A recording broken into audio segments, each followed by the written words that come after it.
Hi friends, welcome back to our channel నా చిన్ని ప్రపంచం. నేను విజయ. ఎలా ఉన్నారండి? అందరూ బాగున్నారా? నేనైతే చాలా బాగున్నానండి. మీరు ఇంకా చాలా చాలా బాగుండాలని మనస్ఫూర్తిగా కోరుకుంటూ ఇవాల్టి వీడియో స్టార్ట్ చేస్తున్నానండి.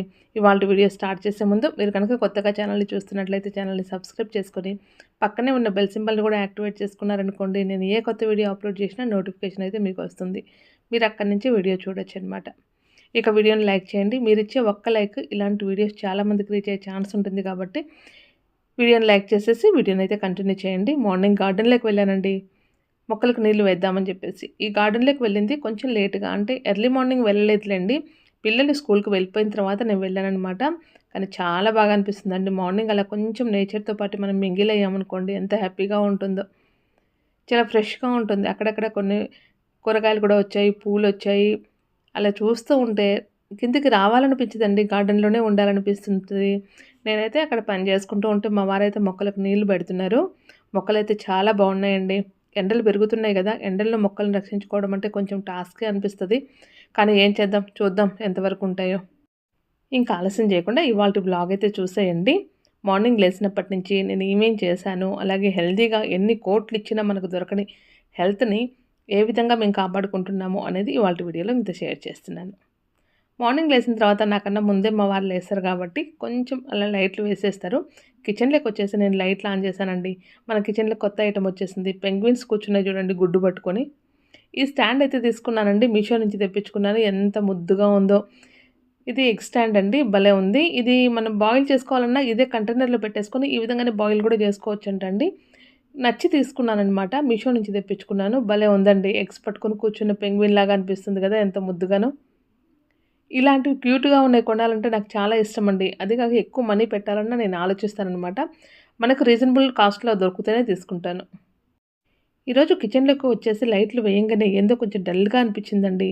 ఎందుకో నాకైతే అర్థం కాలేదనమాట. కొంచెం సేపు నా కళ్ళేం సరిగ్గా కనపడట్లేదా అని చెప్పేసి కళ్ళు నలుపుకొని చూసాను నేను. కానీ మామూలుగా చూస్తే అలాగే అనిపిస్తుంది. కానీ కెమెరాలో చూస్తుంటే కొంచెం డల్‌గా అనిపించిందండి. ఇంక పాపకైతే ఈరోజు లంచ్ బాక్స్ కోసం అని చెప్పేసి రైసు, అలాగే ఆలు ఫ్రై చేశానండి. అలా బాల్కనీలోకి వెళ్ళి చూస్తే చూడండి ఈ విధంగా ఉందనమాట క్లైమేట్. కూల్‌గా అనిపిస్తుంది. మార్నింగ్ అయితే కూల్ ఉంటుందండి. ఇంకా ఎండ వచ్చే కొద్దీ ఉంటుంది చూడండి, వేడి విపరీతంగా ఉంది. సమ్మర్ అయితే అప్పుడే స్టార్ట్ అయిపోయిందండి. ఇంకా మే నెలను తలుచుకుంటే భయమేస్తుందనమాట. ఇంకా పాలు కూడా కాచేసుకుంటున్నాను. ఎండాకాలంలో మనం పాలు కొంచెం ఎక్కువ తీసుకొనైనా కూడా పెరుగు పెట్టేసుకొని మజ్జిగ చేసుకొని తాగామనుకోండి, చల్లగా ఉంటదండి. చలువ కూడా చేసేస్తది. మనం పాలు కాచేటప్పుడు పాలు కాచే గిన్నెలో కొంచెం వాటర్ వేసేసి తర్వాత పాలు వేసామనుకోండి, పాలు కాచిన తర్వాత ఆ పాలనేది కింద అంటుకోకుండా ఉంటుంది. ఒక్కోసారి పాల గిన్నెని మీరు అబ్జర్వ్ చేసి చూడండి, కింద కొంచెం మీగడలాగా అంటుకొని ఉంటది కదా, అలా అంటుకోకుండా మనం ఉంటుందనమాట. అందుకోసమే ముందే వాటర్ యాడ్ చేశాను. తర్వాత మిల్క్ యాడ్ చేసేసి బాయిల్ చేసుకుంటున్నానండి. మా స్టవ్ మీకు చెప్పాను కదండీ, ఫెబర్ కంపెనీది. అది హైట్ ఎక్కువగా ఉన్న గిన్నెల్లో అయితేనే పాలు పొంగకుండా ఉంటాయండి. కొంచెం హైట్ తక్కువ ఉన్నాయనుకోండి, పాలు పొంగేసి ఇంకా నాకైతే ఆగమాగం అయిపోతది. మళ్ళా డబుల్ టైమ్ నేను కిచెన్ క్లీన్ చేసుకోవాల్సిందొస్తదనమాట. లంచ్ బాక్స్ కోసం రైస్ చల్లారుతూ ఉందండి. ఇంక నేను బ్రేక్‌ఫాస్ట్‌కి దిబ్బరొట్టె వేస్తున్నానండి. నిన్న ఇడ్లీ చేశాను కదండీ, ఇడ్లీ పిండి కొంచెం మిగిలిందనమాట. దాంతో దిబ్బరొట్టె వేస్తున్నాను. ఈరోజు కన్నమ్మ ఒక్కటే స్కూల్‌కి వెళ్తుందండి. సిమ్మికి ఎగ్జామ్స్ స్టార్ట్ అవుతున్నాయండి. అంటే 29th నుంచి ఇంటర్ సెకండ్ ఇయర్ ఎగ్జామ్స్ కదండీ. అందుకోసమే ఈరోజు ఒక్కరోజు తను ఇంట్లోనే ఉండి చదువుకుంటుందని చెప్పేసి అన్నది. అందుకోసమే ఇంట్లో ఉండి చదువుకుంటూ ఉందండి. నేను కన్నమ్మకు ఒక్కదాని కోసమే నేనైతే ఇప్పుడు బ్రేక్‌ఫాస్ట్ చేస్తున్నాను. దిబ్బరొట్టె అనంగానే కొంచెం మందంగా వేసుకుంటాం కదండీ. ఇడ్లీ పిండిలో అయితే ఆనియన్స్, పచ్చిమిర్చి కట్ చేసి వేశాను. తర్వాత దాంట్లోనే కొంచెం జీలకర్ర, అలాగే ఆల్రెడీ సాల్ట్ వేశాను కాబట్టి ఇంకా సాల్ట్ అయితే ఇప్పుడు యాడ్ చేయలేదండి. మొత్తం బాగా మిక్స్ చేసేసుకొని కడాయిలో వేసేసానండి. ఇది నాన్ స్టిక్ పెనం అనమాట. నాన్ స్టిక్ పెనంలోనే వేసేసి కొంచెం మందంగా వేశాను కాబట్టి మూత పెట్టేసి మంట మాత్రం లో ఫ్లేమ్‌లో పెట్టేసుకొని మనం మగ్గనిచ్చామనుకోండి, అది కింద బాగా మనకు ఫ్రై అయినట్టు అయిపోతుందనమాట. తర్వాత దాన్ని టర్న్ చేసేసుకొని దాన్ని లో ఫ్లేమ్‌లో పెట్టేసుకొని దిబ్బరొట్టెని కాల్చుకోవాలండి. అప్పుడే మనకు లోపల పచ్చిగా లేకుండా ఉంటదనమాట. చాలా టేస్టీగా ఉంటదండి. దీంట్లో కొత్తిమీర, కరివేపాకు వేసుకున్నా కూడా సూపర్ టేస్టీగా ఉంటుంది. తనకైతే ఇదనమాట బ్రేక్‌ఫాస్ట్ దిబ్బరొట్టె. దిబ్బరొట్టె మనం దోస పిండితో వేసుకున్నా కూడా బావుంటుందేమోనండి. మీకెవరికన్నా తెలిస్తే మాత్రం తప్పకుండా కామెంట్ సెక్షన్‌లో షేర్ చేయండి. ఇంక కన్నమ్మ తినేసి వెళ్ళిపోయిన తర్వాత మా వారి లంచ్ బాక్స్ కోసం అని చెప్పేసి ఈరోజు మల్టీగ్రెయిన్ ఆటాతోటి రోటీస్, అలాగే గంగవల్లి ఆకుతోటి మామిడికాయ వేసేసి పప్పు చేస్తున్నానండి. సమ్మర్ వచ్చిందంటే మనకు ఇంకో హ్యాపీనెస్ ఏంటంటే మామిడికాయలు దొరుకుతాయి మనకి. నిన్న నేను మన వీడియోలో చూపించాను కదండీ, ఆకుకూర హార్వెస్ట్ చేశానని చెప్పేసి. ఇదనమాట. ఈ కుండీలో అయితే తోటకూర, అలాగే గంగవల్లి కూర 2 ఉన్నాయండి. ఎంత ఫ్రెష్‌గా ఉన్నాయో. అలా తీసుకొచ్చేసి ఇలా పప్పులో వేసుకోవాలనిపించింది. 2 కూడా హార్వెస్ట్ చేశాననమాట. వీటిని సెగ్రిగేట్ చేసి పెట్టాననమాట నిన్న ఈవినింగే. ఈరోజు మార్నింగ్ పప్పు చేస్తున్నాను. పప్పు చేసేసి తనకు పంపించేసానంటే గనుక మాకు ఇంట్లో అందరికి కూడా సరిపోతుంది కదా అని. మామిడికాయలైతే మొన్న నేను సండే వెళ్ళేసి మార్కెట్‌లో తెచ్చుకున్నానండి. ఎంత బాగున్నాయో వాటిని చూస్తుంటే నోట్లో నీళ్ళొచ్చేస్తాయండి. నాకు మామిడికాయలంటే చాలా ఇష్టమండి. మామిడి పళ్ళైతే ఇంక విపరీతమైన పిచ్చనమాట. ఇంక పప్పుకు వేసేసుకుంటున్నానండి. ఇవి మా ఫ్రెండ్ ఇచ్చిన కందిపప్పు అనమాట. పొట్టు కందిపప్పు అంటాం కదా! మనకు ఊర్లలో అయితే దొరుకుతాయండి. చాలా టేస్టీగా ఉంటాయి. మనకు పప్పు ఎంత క్వాంటిటీలో కావాలో దానికి తగ్గట్టు పప్పు తీసుకున్నానండి. దీన్ని ఒక 3, 4 సార్లు బాగా వాష్ చేసుకున్నాను. తర్వాత ఇందులో గంగవల్లి ఆకు కూడా బాగా వాష్ చేసేసుకొని ఈ విధంగా సన్నగా కట్ చేసుకొని యాడ్ చేసుకున్నానండి. ఈ కాడలు కూడా చాలా లేతగా ఉన్నాయండి. అందుకోసమే కాడలతో సహా వేశాననమాట. మనకు పప్పుకి ఎంత సరిపోతుందో అంత ఆకుకూర వేశాను. ఈరోజు మన గార్డెన్‌లో ఎంతైతే నేను హార్వెస్ట్ చేశానో అదంతా వేసేసానండి. పప్పు వరకు వచ్చిందనమాట. తర్వాత మామిడికాయలు కూడా నేను 1 ½ మామిడికాయ ఏసానండి. పైన చెక్కు తీసేసి ఇంకా సన్నగా కట్ చేసి యాడ్ చేశాను.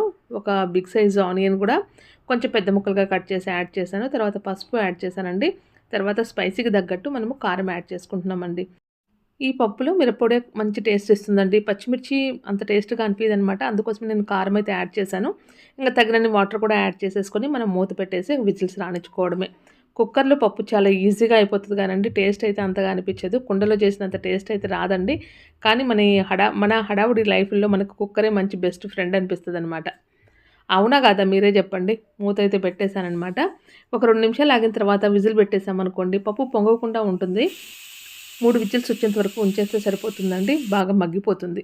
అదే మనం బయట కొన్న పప్పు అనుకోండి, ఒకటి కానీ 2 కానీ విజిల్స్ వచ్చేస్తే మెత్తగా ఉడికిపోతవి. ఇవి నాటు కందిపప్పు గదండీ! అందుకోసమే ఒక 3 విజిల్స్ అయితే ఉంచేసానండి. ఇంక తర్వాత స్టవ్ ఆఫ్ చేసేసి ఆవిరి పోయేంత వరకు ఉంచిన తర్వాత వెనిపేసి పోపు పెట్టేసుకోవడమేనండి. విజిల్‌లో ఆవిరి గూడా పోయిందనమాట. మూత తీసి చూస్తున్నాను. మంచిగా బాయిల్ అయిపోయిందండి. గంగవల్లి ఆకు, మామిడికాయ కాంబినేషన్ అనేది చాలా బావుంటుందండి. టేస్ట్ అయితే అద్దిరిపోతది. నాకు గంగవాయిల ఆకులో నేను మామిడికాయ వేయకుండా చేస్తూ ఉంటాను. అంటే మామిడికాయలు దొరకనప్పుడు. ఒకవేళ దొరికాయనుకోండి మామిడికాయ కాంబినేషన్‌తో చేస్తాననమాట. టేస్ట్ అయితే చాలా బావుంటుందండి. తప్పకుండా ట్రై చేసి చూడండి. ఎంత టేస్టీగా ఉంటుందో మీరే నమ్ముతారనమాట అప్పుడు. ఇంకా దీంట్లో సాల్ట్ కూడా యాడ్ చేసేసుకొని నేను రుబ్బుకుంటున్నానండి. ముందే కొంచెం వాటర్ ఎక్కువగా అనిపిస్తే తీసి పక్కన పెట్టేశాననమాట. తర్వాత మనం పప్పు ఏ కన్సిస్టెన్సీలో కావాలో చూసేసుకొని తీసిపెట్టిన వాటర్ యాడ్ చేసుకుంటే సరిపోతుంది. చూడండి పప్పుని ఈ విధంగా ఎనిపేసుకున్నాననమాట పప్పు గుత్తితోటి. తర్వాత పోపు పెట్టుకుంటున్నాను. ఈ పోపు అనేది పోపులో వాడే ఆయిల్ అనేది మనం పప్పు చేసే క్వాంటిటీని బట్టి ఆయిల్ అనేది యాడ్ చేసుకోవాలండి. ఇంకా ఆయిల్ వేడైన తర్వాత పోపు దినుసులన్నీ యాడ్ చేసుకున్నాను. తర్వాత కొన్ని ఎండుమిరపకాయలు ఎక్కువగానే యాడ్ చేశానండి. తర్వాత కచ్చా పచ్చాగా దంచి పెట్టుకున్న వెల్లుల్లిపాయలు అలాగే కరివేపాకు కూడా యాడ్ చేసేసి బాగా ఫ్రై అయిన తర్వాత పోపులో యాడ్ చేసుకోవడమే. లేకపోతే గిన పప్పు అంతా తీసుకొచ్చి ఈ పోపులో యాడ్ చేసుకున్నా సరిపోతుంది. అసలు పప్పుకు మనం పోపు పెడితే గిన అది స్మెల్ తెలుస్తుంది చూడండి. అప్పుడు మనకు దాని టేస్ట్ అనేది అర్థమైపోతుందనమాట. అంత మంచి స్మెల్ వస్తదనమాట. చాలా బావుంటుందండి. ఒకసారి తప్పకుండా ట్రై చేసి చూడండి. మా ఇంట్లో ఎప్పుడైనా కూడా కర్రీస్ క్వాంటిటీ కొంచెం ఎక్కువగానే తీసుకుంటూ ఉంటామండి. అందుకోసమే కర్రీస్ అనేది కొంచెం ఎక్కువ మోతాదులోనే చేస్తూ ఉంటాను. మన గార్డెన్‌లో కాసిన ఆకుకూరతోటి నేనైతే ఈరోజు పప్పు చేసేసానండి. ఇంక మిగిలిన వాటర్ కూడా ఇందులోనే యాడ్ చేశాననమాట. ఎన్ని కోట్లిచ్చినా కూడా బయట దొరకని ఆరోగ్యము మన చేతుల్లోనే మన గార్డెన్‌లో మనము ఆర్గానిక్‌గా పండించుకున్న వెజిటబుల్స్ తింటే గన తప్పకుండా వస్తుందండి. ఈరోజైతే ఆర్గానిక్‌గా పండించుకున్న గంగవల్లి ఆకుతోటి నేనైతే పప్పు చేసేసానండి. ఇంకా రోటీ కూడా చేయాలనమాట. పప్పు రెడీ అయిపోయిందండి. స్మెల్ అయితే అద్దిరిపోతుంది. ఎప్పుడెప్పుడు తిందామా అన్నట్టు అనిపిస్తూ ఉంది.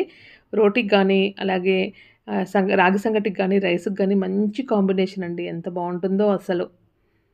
ఇంకా ఇది మల్టీగ్రెయిన్ ఆటా పిండి కూడా తడుపుకుంటున్నానండి. పప్పు అయితే రెడీ అయిపోయింది కదా! ఇంకా పిండి కూడా తడిపేసుకొని రోటీస్ చేశాననుకోండి సరిపోతుంది.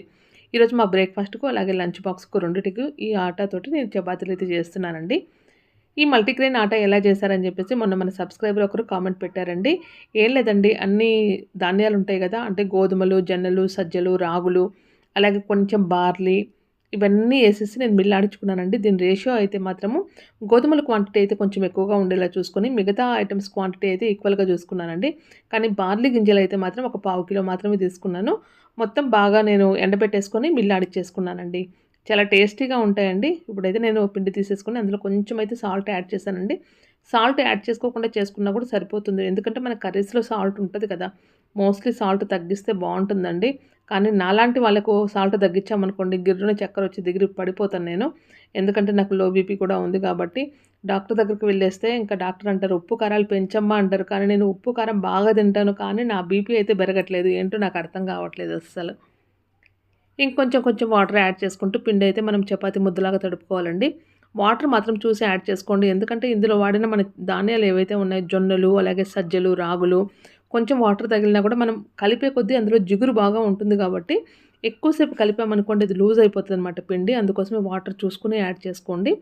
చూడండి పిండి అయితే ఈ విధంగా తడుపుకున్నానండి.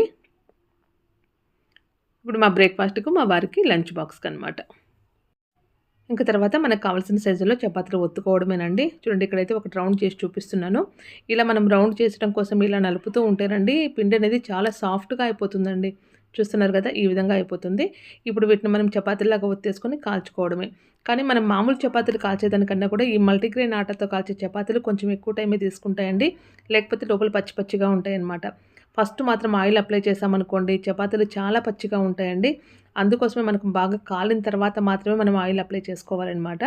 ఇక్కడ ఒత్తుకుంటూ కాల్చుకుంటే మనకు పచ్చిదనం అనేది లేకుండా ఉంటుందండి. అటు ఇటు టర్న్ చేసుకుంటూ కాల్చుకోవాలి. ఎప్పుడైనా పెనం వేడైన తర్వాత మాత్రమే చపాతీ అనేది వేసుకునేసి కాల్చుకుంటే బావుంటుందండి. ఇక్కడ నేను ఆయిల్ అప్లై చేస్తున్నాను.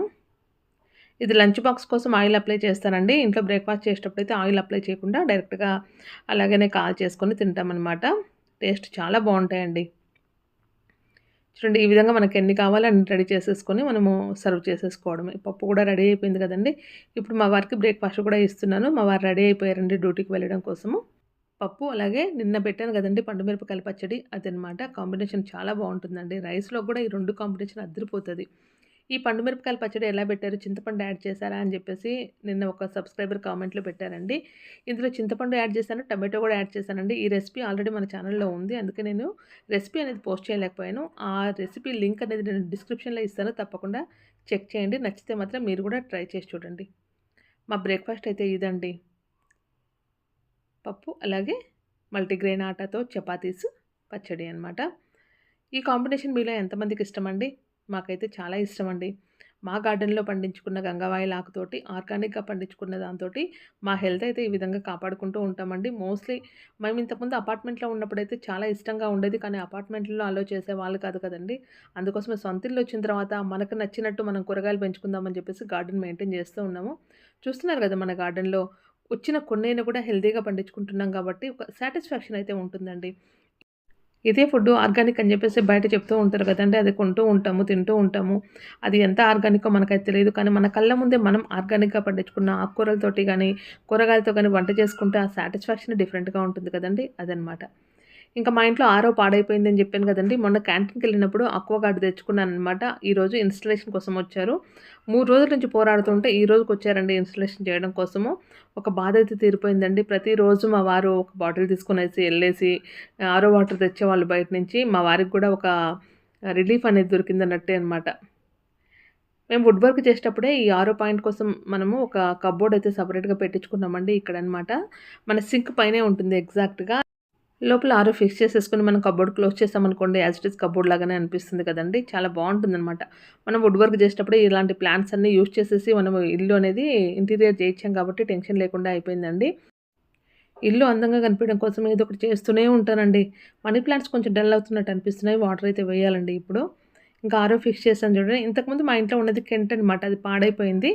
తర్వాత ఇప్పుడు ఆక్వాగార్డ్ తీసుకున్నాను. ఇది చాలా బుజ్జిగా అనిపిస్తుందండి. కెంట్‌తో పోల్చుకుంటే ఇది చాలా సగమే అనిపిస్తుందనమాట. చాలా క్యూట్‌గా అనిపిస్తూ ఉంది. ఇది కాపర్ అండ్ జింక్ ఫిల్టర్స్ ఉన్నాయండి దీంట్లో. దీని ఫీచర్స్ అయితే నేను తర్వాత నెక్స్ట్ ఎప్పుడన్నా కూడా ఎక్స్‌ప్లెయిన్ చేస్తానండి. మన ఇంటి ముందు ఉన్న మనీ ప్లాంట్‌నయితే కొంచెం ఇలాగా తీగలన్నీ పాకుతూ ఉంటే ఇలా తాళ్ళు కట్టేసి వాటికలితే అల్లిస్తున్నానండి. కొంచెం డిఫరెంట్ లుక్‌గా కనిపిస్తుంది అని జెప్పేసి. నాకైతే మనీ ప్లాంట్స్ చాలా ఇష్టమండి. మీకందరికీ ఆల్రెడీ తెలిసే ఉంటుంది. మనీ ప్లాంట్స్ అయితే పిచ్చనమాట. దాన్ని ప్రొపగేషన్ చేస్తూనే ఉంటాను నేను. కొమ్మలు కట్ చేసేసి వేరేటి పెడుతూనే ఉంటాననమాట. అంత ఇష్టం నాకు. ఇంక 2 సైడ్స్ మనకు కొమ్మలన్నీ బాగా పాకింటేను తాళ్ళు కట్టేసి అలా అల్లిస్తూ ఉన్నానండి. పెద్దగయినప్పుడు మళ్ళీ చూపిస్తానులెండి. ఇదండి ఇవాల్టి వీడియో మీకందరికీ నచ్చిందనుకుంటున్నాను. వీడియో నచ్చినట్లయితే లైక్ చేయండి, షేర్ చేయండి. అలాగే ఛానల్‌ని గనుక సబ్స్క్రైబ్ చేసుకోకపోతే ఇప్పుడే సబ్స్క్రైబ్ చేసుకొని నన్ను సపోర్ట్ చేయండి. నెక్స్ట్ వీడియోలో మళ్ళీ కలుద్దామండి. బాయ్ అండి.